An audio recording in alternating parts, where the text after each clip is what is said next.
dinləyicilər. İkinci saatda da söz verdiyimiz kimi qonağımız var. Qonağımız artıq studiyamızdadır. Kral Layihə və Dizayn Mərkəzinin rəhbəri Elnur Bayramovdur. Xoş gəlmişsiniz Elnur bəy, necəsiniz? Çox sağ olun İlham bəy, təşəkkür edirəm. Siz necəsiniz? Yaxşıyıq, salamatçılıqdır, çalışırıq. Hər iyun ayıdır, amma hələ də çalışırıq. İndi istirahətə nə vaxt gedəcək? Yəqin ki, növbəti aylarda olacaq. Nə vaxtdır sizlə görüşmürdük? Necədir işlər? 2 ay olar təxminən hər şey yaşayırız qaydasındadır. 2 ay ərzində nələr dəyişib? Yaxşıya doğru yoxsa biraz... Təbii ki, hər şey irəliləyir. Yaxşıya doğru.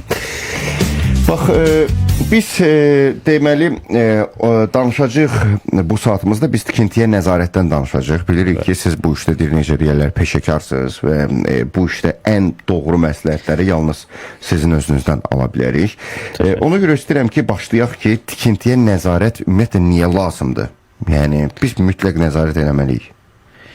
Ümumiyyətlə, nəzarət həm dövlət tərəfindən aparılır, həm də sifarişçi, fərdi şəxsləri və yaxud da hansısa bir mühəndisi, firmanı çağırır ki, mənim inşa aparılan zaman tikintimə nəzarət et. Bu da həmin tikintinin standart uyğun formada inşa olunub-olunmaması, hə?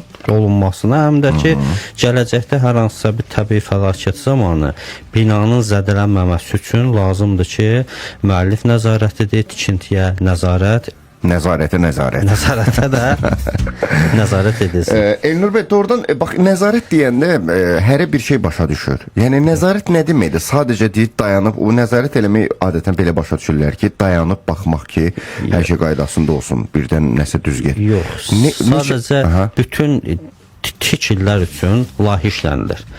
Və mühəndisdir, memardır, həmin tikintiyə baxan şəxs həmin işin layihəyə uyğun formada aparılmasını təmin etməlidir və buna nəzarət eləməlidir ki, ustadır, baş ustadır, fəhlərdir, layihədən kənara çıxmasın, həm də ki, görülən işin dövlət standartlarına və tikinti normalarına əsasən aparılması təmin edilir.